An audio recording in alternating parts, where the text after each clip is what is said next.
Hello, everyone, and welcome once again to the Heir's Lair. I'm your host, Jonathan Taylor. In today's video, just as I said I would do last week, I am going to look at Dyrwolf by Kat Kinney. This is the book I've given the worst rating in the last year. You can see why in my review of it. And I thought I would look at the people who have been more positive towards it, which is most of them actually, or rather who have been the most positive towards it. I am going to look through the 5-star reviews for this book and see whether or not there was there was something I missed that most other people got and which they consequently enjoyed, or whether or not it is again a case of people seeing and judging abundance, where I look for and judge for contextualization. Regardless, it should be a somewhat interesting experience, at least hopefully. Something to get me to see more perspectives. So yeah, with that out of the way, yeah, here's my review. I already pre-selected the 5 stars, the 5-star review. So let's get into it. There are plenty of there's a bit more offers than I expected would be in the top half. So I guess Kat is pretty good at networking. Anyway, that also means that should however mean that there would be uh, longer reviews that are more fleshed out. So it's not just people who are blindly impressed. It's people who are already work within this field and who are like, oh yeah, this is how this works. This is what it means. So with that in mind, let's go through some of them. Starting with the review by Soro Voce. First of all, I was nervous picking up this book. Okay, I knew nothing literary, really, literally nothing about werewolves except the 80s TV series, which one? There have been quite a few, which I only watched for a few minutes. I remember the hideous effect that made it scarier and put it in. Oh, that 80s series. And put it in my core memory with running away from a carnival where they pretended to unleash a werewolf. I swear everyone else ran too. Yeah, okay. No need to defend yourself. Well, I guess it'd be fair to say that no one actually knows anything about werewolves, but there are at least common ideas about them, right? So it's not my cup of tea in the first place. So are fantasy, paranormal slash young adult slash romance slash genres. Wait, genres in general aren't your thing? Moving ahead, there are a lot of odds against me liking the book. When I started, I didn't initially warm up to it and was wary about many torturous nights ahead. It was confusing to me at first. Really? With many names thrown around with their unfamiliar terms and settings. Okay, we'll let that slide.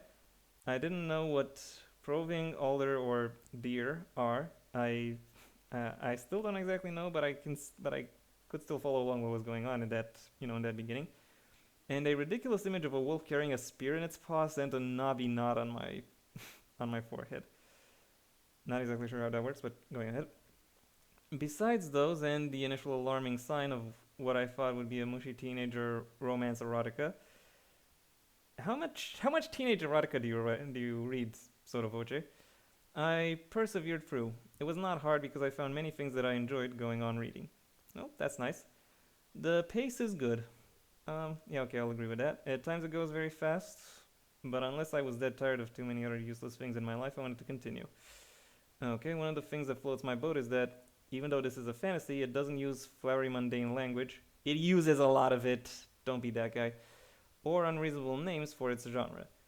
Okay, that is true. The naming convention in this book actually works quite well. I love the creative descriptions of everything: the scenes, settings, foods, senses, and expressions without overdoing them. Yeah, I also think I praise the world building of this book. The characters are rootable and believable. I think you mean rooted. And I started investing in them around one third of the book, and besides the initial alarm, the connections of the main protags are earned. Okay, there there are distinctive enough personalities of important supporting characters, especially the father. Yeah, I'm pretty sure he becomes a standout, particularly in the sequel, which I learned about a lot about without having many actual scenes with him in it. Yeah, that's okay. I admit that's one thing Kat actually did quite well. I felt Leia's pain, hope, and disappointment. When I liked her thinking. It's not always right or good, but it shouldn't have to be. Okay, you, the point of the point of it isn't that she is like a perfect moral paragon. The point of the book is it written in such a way that you believe what is being presented. And I think the book is actually written well in that sense. Several funny moments made me chuckle. I enjoyed how everything unfolds layer by layer. How why did you bring up the chuckling by when starting this paragraph? And thankful that the story and characters are deeper and more realistic.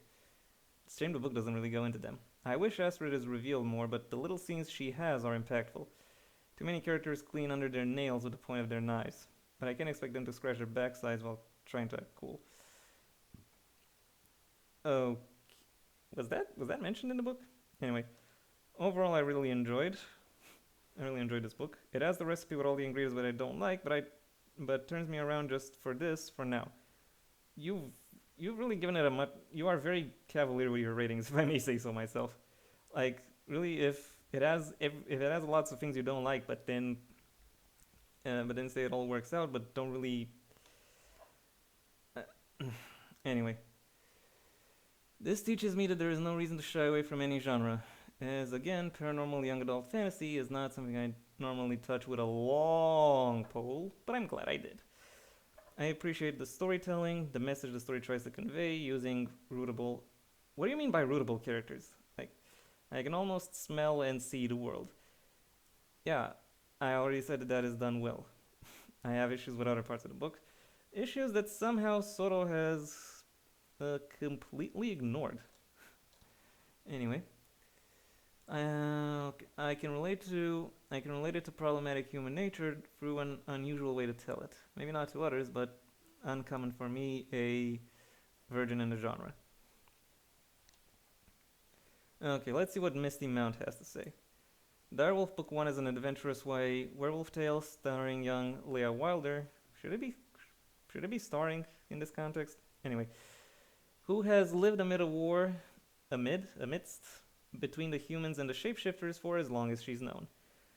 Okay, Leah suffers from a terrible sickness that alienates her from other humans.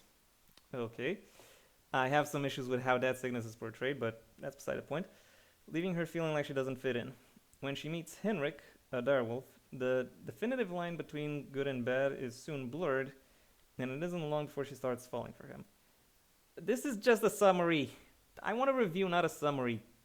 Give me your impressions. Give me what it is about this book that makes it good or bad. I have an idea of what that is, but what is your idea of it? That's what I want to know, Misty. Why aren't you giving me that? I usually dislike reading present tense, but I was distracted by the lavish, atmospheric descriptions that were almost poetic at times. They were purple prose. Come on, let's be real. Next up by David Rose. Beautifully written. I was engaged, gripped, entertained, and most of all charmed by this outstanding novel. Which parts of it? And what is it that engaged you? What is it that gripped you? What is it that charmed you? How how did it do that? Like seriously, give me more than nice sounding platitudes. There is fantasy, okay, there is mystery, not quite. Suspense, fair enough. A fair dash of romance, true, and quite a bit of action. That is actually done quite well, the action in the book. There is great tension, very good pace, super plotting. No, the plotting is really kind of weak. If I'm to be perfectly honest, like it just goes from 1 to 100 in a complete fog. Like there is it just gets you lost, and it is nicely spiced with Leia's wry sense of humor. Does she have a wry sense of humor? I don't know. To me, she kind of came across as overly serious. Like I know the book is technically a war story, but still, I didn't really get like wry sense of humor from her. The main characters are well done, let's say, particularly Leia and her father. Her father is the main character, and Henrik the fish-loving furball. Yeah, okay. While there is room for more character development, this is forgivable in the first of a series. Yeah, it's forgivable if there is enough setup. Is there enough setup within this book? Well, perhaps, perhaps, but I don't know. I miss the connection to the I miss my connection to the characters and to the world and to how they connect to it. Anyone who likes YA fantasy should love this. Um, yeah, not me. Sorry to say. No advertising. Oh shit, you saw the logo. Oh well. There is lots of room for following novels, but this is quite satisfying as a standalone read. Very highly recommended. Okay. Well, David seems to like it. I I have already mentioned I'm more skeptical. I'm gonna skip over Farshana for reasons. I might come back to her. Let's look at Elizabeth Holland. I'm pretty sure I reviewed her entire romance biography. I'm pretty sure she has a crime book out that I still haven't touched yet. I might eventually. Anyway, what does Elizabeth say? What a fantastic supernatural read. Ooh, great, great start. I'm not usually a huge fan of fantasy, but the world building in Dyrwolf is fantastic, instantly pulling you in. Yeah, that I agree, that is true. I love Leia's character. Okay, she's fearless and ready to defend her loved ones. Okay, that's a little bit too vague, but moving ahead. In many ways, Henrik is her opposite, creating the perfect slow burn YA romance. Mm, okay, we'll go along with that. The plot is one to keep me turning the pages. The plot, I already described my issues with the plot. With a few twists making the age-old humans versus werewolves feel new and exciting. Does it though? I've moved straight on to book 2 as I had to know what happens next. Okay, noted. So yeah, unfortunately from Elizabeth, a lot of mush. Nothing particularly in depth. I would say it's to be expected, but oh well, I already said it. Let's look at what Farshana has to say. I think she also runs a blog or something. Many thanks to the offer for a copy. Okay, all opinions are. Thank you for the disclaimer. Fantasy world of humans and shapeshifters. Are they really shapeshifters? Like, yeah, I know they shift their shape, so to speak, but wouldn't they have? Wouldn't something like wouldn't a shapeshifter have like more than two forms they can access? Because the shapeshifters the shifters in this story really only have wolf mode and person mode. Nothing nothing really beyond that. So just go werewolf. That's fine. Direwolf by Kat Kinney is sure to leave you craving for more. It no, it's not. And I can't wait for book 2 in this beautifully crafted tale of age-old enmities and loyalties. Not age-old, generation-old. Humans and werewolves. There has been slaughter. There has been war. There still is war. Many have died, but there are still many more who have been taken, prisoners. The first chapter of the story confused me. Really? Couldn't really understand what in the world was going on. But by chapter 2, the story begins to take shape and Leia just walks into the reader's mind. Okay. I don't know. I think the first chapter was written quite well, and it works, and is actually one of the better action openers that I've read. Yet somehow people can't really follow action openers. It seems. There are things about her that have made her the different one in the village. Okay, nice that she's being vague. Her headaches sometimes blinding her to the point of losing vision and consciousness for days altogether. The first part of the story focuses on Leia and Henrik, their fights, and banter, both of them suspicious about the other, keeping secrets and hiding truths. Okay, Henrik has an easy charm that flusters Leia and makes her notice him as a person rather than a trickster with a bushy tail who has been haunting her dreams. Okay, I like that there is no instant love between them. Okay, the warmth and love develop gradually. Okay, yeah, indeed, that's a good thing. Like the character development and the romance does actually work well within within this book. I've mentioned that myself. It is the second part, however, that the action it is in the se- uh, it is in the second part, however, that the action begins with most of the cards on the table. Okay, as cruelties surface and loyalties are questioned, Leia also has a tough task to face a stark truth about herself and save her best friend Simon from the clutches of the werewolves. Oh, I must have missed that.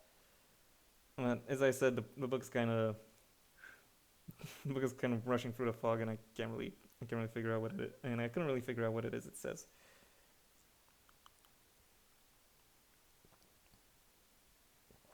Sorry if this you know set some people's ASMR tingles on, or if it did the opposite. I don't intend for that. Anyway, moving ahead. As the oh yeah, I do actually remember that. Was Simon really her best friend? Moving ahead, as the political machinations emerge between the two sides, numerous characters are introduced, and the story takes an interesting turn towards intrigue and suspense. Oh, she does run a blog. Anyway, the story is brilliantly narrated. No, as lies upon lies are revealed. Are they? And the twisty surprises keep the reader on tender hooks, not tenter. Each character has been fleshed out well, and no, not really. And the cliffhanger ending adds to the anticipation for the next book in the series. Highly recommended for fans of YA fantasy. Okay, let's see. Who's next? Amin Ibrahim. Let's see what this person has to say. Dyrwolf is a paranormal fantasy. Humans and direwolves, and not what a direwolf actually is, but moving ahead, both claim the colony as theirs. For now, the river acts as a boundary between them. Spoilers much? Leia Wilder has trained all her life to kill deer, to claim the colony back for humans, and to have her name on the carving for something useful. When her only friend Salem is taken captive by the deer, she would do anything to save him, even helping one of the direwolf to get to him. It doesn't matter that Leia has seen the wolf in her dreams, that her heart flutters every time she looks at him, and that she's obsessed with his fluffy tail. Yeah. Yeah, there was a lot of her fixating on his tail. And that would be especially funny if I said this in German. I'm a fan of paranormal romance and I've read many werewolf stories, okay. But this was one of the best. I hope not. There was so much attention to detail. Sometimes to the detriment of the rest of the book, I have to say. Every scene was captured so vividly. It seemed as if I was seeing through Leia's eyes. Okay, the pelt. The plot felt slow at first, but then it dived and everything was perfect. Everything was very good in the beginning. When it dived, it just it completely lost itself. Sorry to tell you. There were some instances where I thought of Hunger Games, maybe the bow, and Harry Potter for the Minder Blood. That's not exact. That's not what the. I'm assuming that's how it was said uh, in some like Arabic or Middle Eastern translations, but the English original was a little different. Overall, it's a 5-star, perfect read for werewolf fans. No, it wasn't. Okay, next up, Rachel. What does Rachel have to say? Oh, Leia, so much to learn about wolves. Growling only makes us like you more. That was my tablet. Don't know if you heard it. Anyway, wee-oo, wee-oo. Someone sound a swoon alarm, cause I am crushing for the sexiest hell enemies lovers werewolf romance.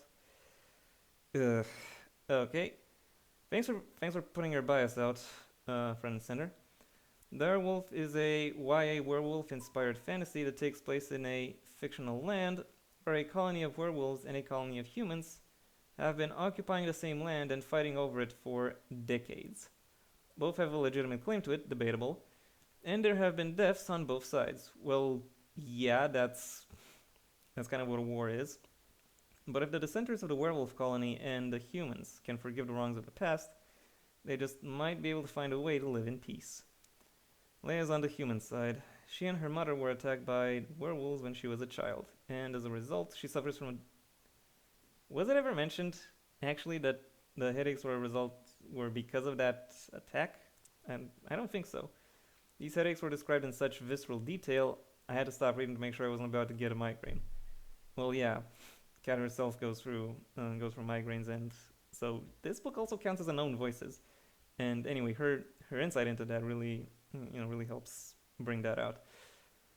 I thought for sure the author must suffer from frequent migraines, and I was right. Oh, I already mentioned that.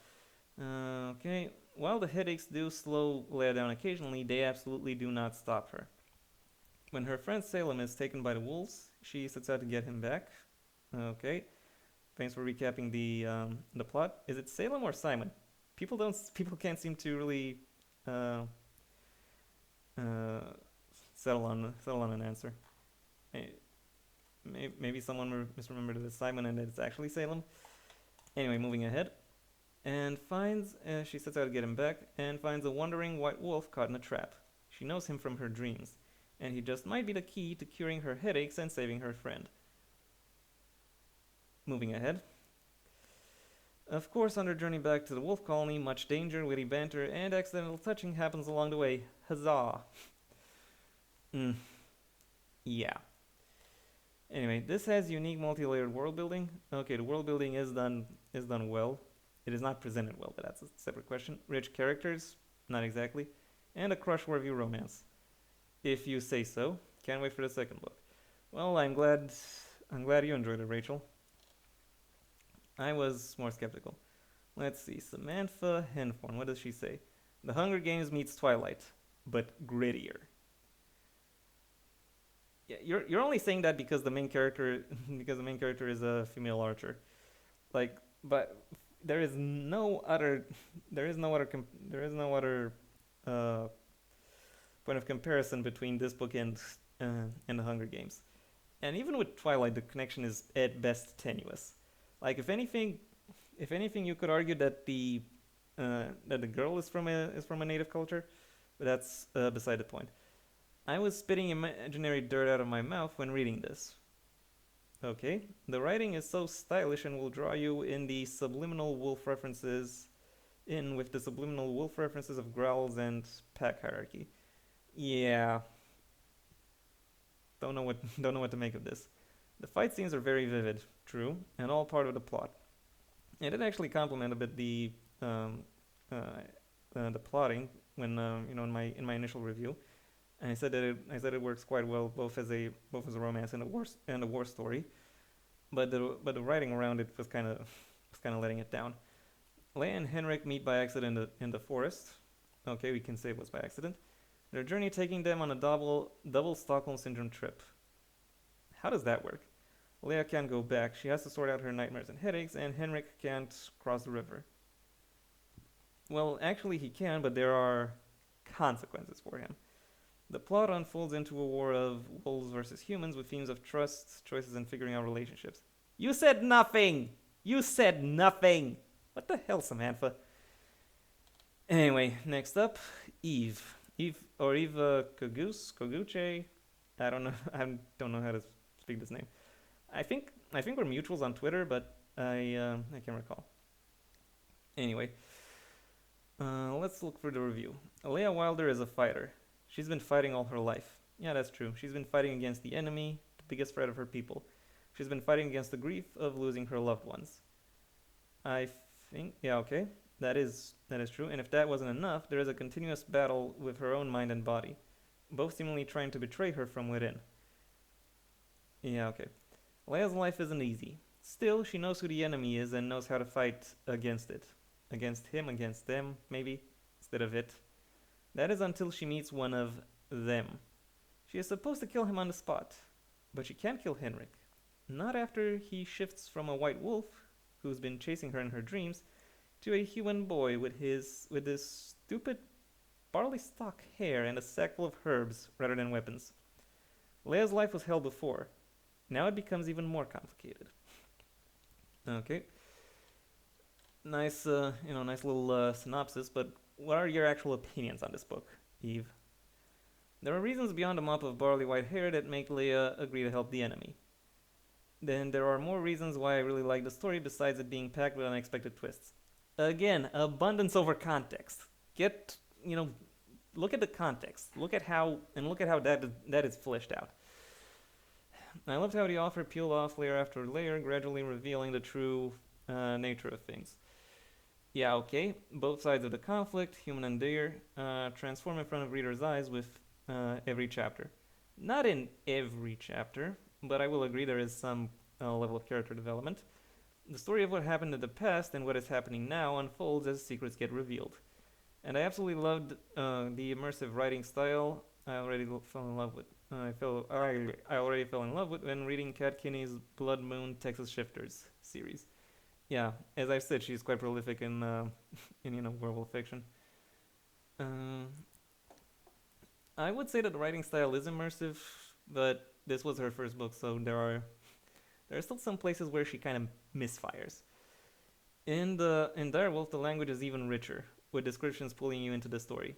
Those descriptions eventually pull you out of the story as well because they do not connect to the events of the narrative. Or at least that's what I found. Eve doesn't seem to mind though. Skinny, stiped aspen trunks fly by, pale and bare as ribbed bones, their leaves fluttering in a dazzling display of cornstalk gold and ember orange. Like, okay, this is real seriously purple prose. Like this sounds nice on its own, but imagine pages after pages after pages after pages of this. Like seriously, half the book is overwritten in in this manner where you take a full look of the entire atmosphere of the entire surroundings, but there's nothing specified about what it is that makes these surroundings important or about the actual events that these surroundings actually surround. Nordvand is a harsh place. Neither deer shifters nor human colonists have chosen it to be their home for its climate. Yeah, they chose it because they had nowhere else to go. But that's beside the point. Still, now this is their home, and both nations are prepared to do everything not to lose it. Is it possible to find a compromise that will satisfy both sides? Or were the crimes and atrocities performed too horrible to ever sit at a negotiations table? Since I felt totally drawn in by the author's incredibly beautiful prose and simply couldn't say goodbye to Leia and Henrik just yet, started book 2 right after I finished book 1. Well, good for you. You're still not giving me like the context, which I have to say I kind of find disappointing. Should I just ignore context altogether as well? Would that get me like more views? I hope not. And last but not least, because I've already been filming for a while, by Jeff Chapman. It's not that big. Well, let's delve into it. Another one that starts with a recap. Is it all recap? I hope not. Dyrwolf is a YA adventure story set in a North American type wilderness. Yeah, okay, that's true. The conflict pits a group of humans against a larger group of werewolves who have enslaved captured humans. All true. Years passed. The people were expelled from the colony they were building by the werewolves. Told in first person, the story recounts Leia Wilder's struggle to discover and come to terms with her identity. Not just her identity, but that's just one thread of many. Let's go on. Leia lives with her father in the human settlement. He has taught her how to hunt and be self-sufficient in the wilderness. Her mother disappeared when Leia was a child. Most people believe Leia's mother, who was tortured by the wolves when they first attacked the colony, committed suicide. Leia is not so certain her mother is dead. She suspects her mother may have been recaptured by the wolves. Leia also suffers from a strange illness. She has migraines. Don't just... Anyway, that periodically strikes her down with terrible headaches and temporary blindness. Her mother's suicide and her illness have left her estranged from the highly paranoid members of the human community. Leia's life turns upside down when she finds an injured werewolf stuck... You're seriously just giving me a recap? Like seriously, I think you're trying to establish context, but I'm not getting it. All I'm getting it is look at this. Look at this, look at this, look at this. All of this is cool. And let me tell you more cool stuff. Let me tell you more cool stuff. This is not a review. This is a list. This is things about this book. Give me how do these things work? Leia's life turns upside down when she finds an injured werewolf stuck in a pair of silver-jawed traps. The wolf claims he is an apprentice to an apothecary, and that he crossed the river border to gather herbs. She could take him to the human settlement, but thinking he might be able to help with her illness and have information about her mother, she decides to help the werewolf go back to the werewolf community. The journey brings the revelations that shake Leia's world to the core. Yes and no. I will say she learns more, but I don't really think she is shaken to the core. Well, she does become more willing to accept ideas that would have been perhaps outright hostile to her in the beginning, but that doesn't really count as shaken to the core. Dyrwolf is an exciting read. What about it is exciting? What is it about all of these things you listed that is exciting? The abundance of things, the fact that these things just exist. Like, again, this is just abundance. Give me context. Anyway, it also brings up questions about racial identity, racial discrimination, and how we define self and other. Okay, that's actually true. That's actually well done. The characters are well rounded on both sides of the human werewolf divide. Okay, true. With heroes and villains in both camps. I think it would be more accurate to, instead of shifters or werewolves, they should be called walkers, as in skinwalkers. But I do find it kind of ironic that in that case the group that is kind of stereotyped as the natives is the one that is opposed by the group that is made up of skinwalkers. Anyway, moving ahead. There's some romance. It should actually be the focal point of the book, but I digress, or one of its focal points. So the fact that there's only some is an issue. And mild violence. Yeah, the violence could have been a little bit less mild if I may be so blunt. The conflicts are not fully settled by the story's end, so I suspect there will be more to come in this series. Well, there was a second book, and I doubt there will be a third one. And yeah, that was all I've had time for today, or at least all I think you will have the patience to follow through on. And I do not wish to test it any further. And in fact, I'd like to thank you for all the patience that you have shared with me so far, all of the attention that you have granted me so far. If you enjoyed this video, well then please leave a like, maybe even share this video wherever you think other people will like it as well. If there is anything you'd like to add to the video, either to my reactions or to the book itself, that's what the comment section is for.